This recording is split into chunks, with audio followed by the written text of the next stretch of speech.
Yo, yo, yo, yo, yo, yo, yo, yo, yo. What's good with it? It's the homie MACK, music, art, culture, knowledge, each one teach one, peace and love. Reporting live from the Dogon. Thumbs up, give me the likes, thumbs up, give me the likes. Yeah, so this is another session of MACK Minutes. I'm gonna get straight to it. They say that we're in a dating crisis. They say men are incels, red pills. They hate women. They're angry because the women don't want them. That they don't have. They're broke. They don't have any money. They're not masculine. They're not men. Ugh, the whole gamut. I want to talk about that. I really think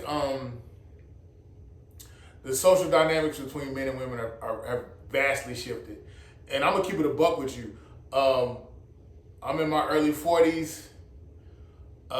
Dating is not, like, nothing prepared me for the dating cycle that I exist in. I went to college. I graduated back in 2010. The women that I went to college with, it was very much, hey, I can do what you do. Hey, I'm not beneath you. I'm not beside you. I'm an equal. My mindset was cool. All right.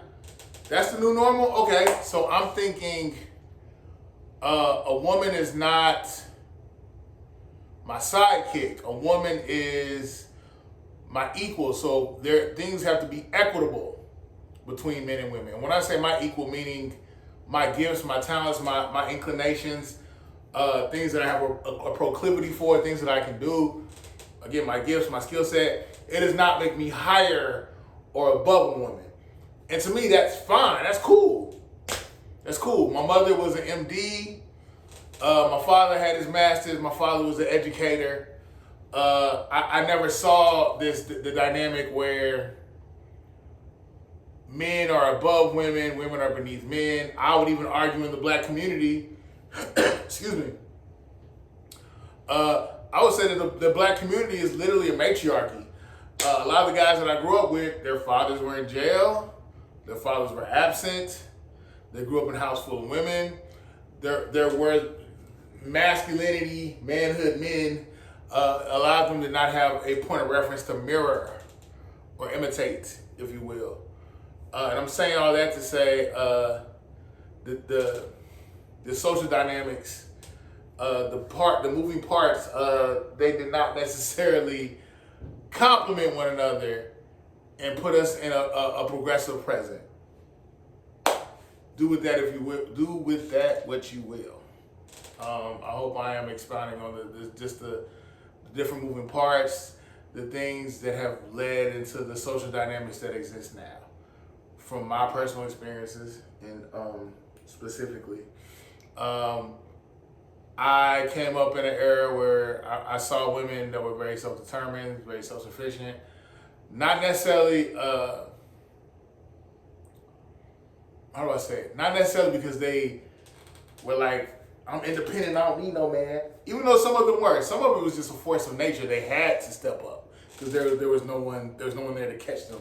There was no safety net. But I'm saying all that to say this. My context, what I saw, what I grew up in, it was women didn't want to be barefoot and pregnant. Women were independent. Women could do what they want, could do what they can.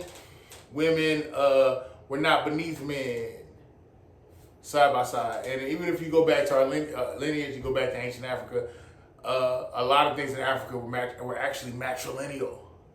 This whole concept of misogyny, excuse me, and hating women, that's not even in our DNA. A lot of us actually deified women. Again, a lot of royalty. The reference point was matrilineal. But I'm saying all that to say, and I know I may sound like I'm rambling. I'm saying all that to say, I wasn't prepared for what I would see now, where it's just kind of, I'm encountering a lot of women that simply feel like, I want to be barefoot and pregnant. I want to be taken care of. I want to be a kept woman. I do not want to have to leave my household. Again, that's something I didn't see. Even outside of my household, again, when I was in college, I was around a lot of women who felt like You are my equal.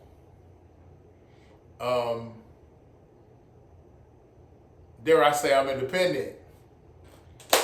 So here we are. But let me, so I think a lot of men, a lot of these incels, red pills, I feel like, we were not even just myself, we were not prepared for the dynamics that would exist now in the future, that exist now in the present. As little boys, we were not coached up, we were not taught about it. Where am I going with all this? Ultimately, I'm saying, I think a lot of men are trying to find their way. A lot of men are trying to figure out, okay, how do we engage women? You know, what is the new normal? I've even heard some women say, I've even heard some black women say that the nuclear family is a byproduct of white supremacy. I don't even know what to do with that, but okay. And I guess ultimately, I think there's just a lot of angst, a lot of anxiety, a lot of frustration, because men are trying to figure out, okay, what is the new norm? What is this? What is the process now? You know, how does a man have a nuclear family? Are we protectors, providers? You know, and I've even seen some men feel like, well, you know, it's not even that women want love or healthy relationships. They just want someone. What did the guy tell me? He told me women just want a bodyguard with a wallet. Do I think that's true in all cases? No.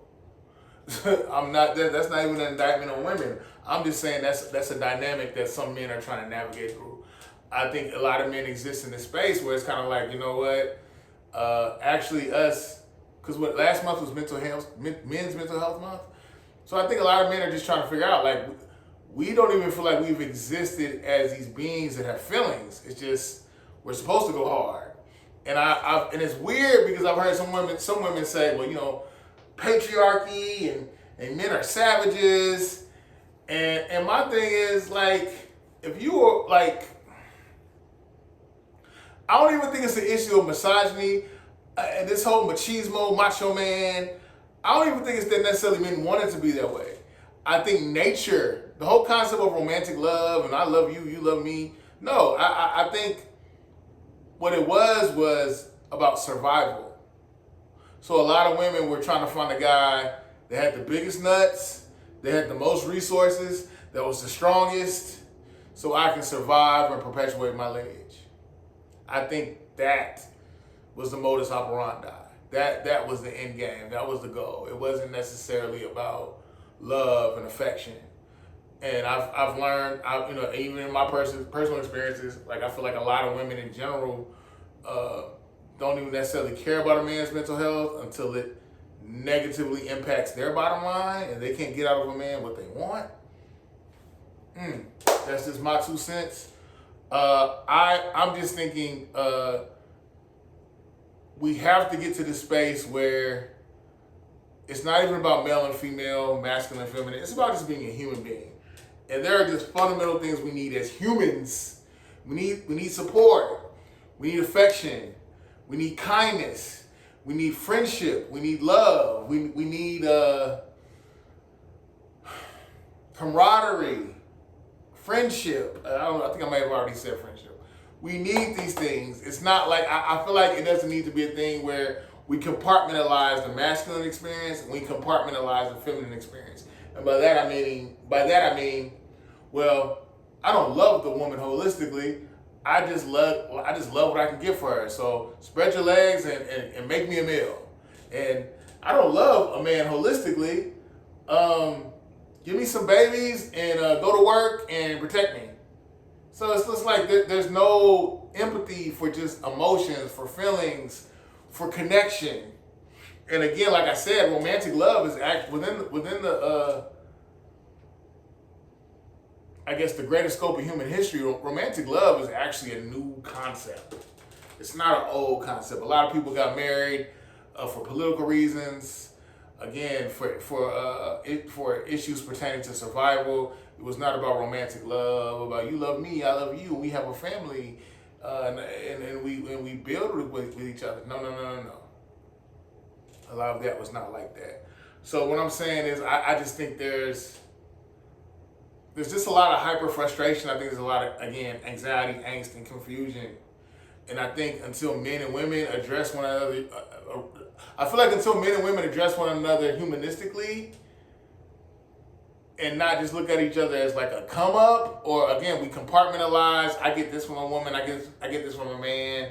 That's that. Until we deal with the humanistic side of one another, we're gonna stay in this flux. We're gonna stay in this confusion. We're gonna stay in just this red pill, misogyny, misandry. That's where we're gonna be. And my thing is, I don't want a younger generation of men and women. I don't want younger generations of men and women that come after us perpetuating BS that we say is just culture and normal. I don't like that because it's not healthy. You know, and I think we have all these dating coaches. We have all these incarnations of dating gurus, red pill. What's the female equivalent or the woman feminine equivalent of red pill? It has to exist. Maybe some would say feminism. I don't know. It's like there is no, like, when you talk about dating, and when I hear dating coaches talk from either gender, it becomes a thing where it's like, I'm telling you how to navigate behind enemy lines. It's like, what? That's not healthy. Like, what happened to people genuinely caring about one another, wanting to build? But like I said, you know,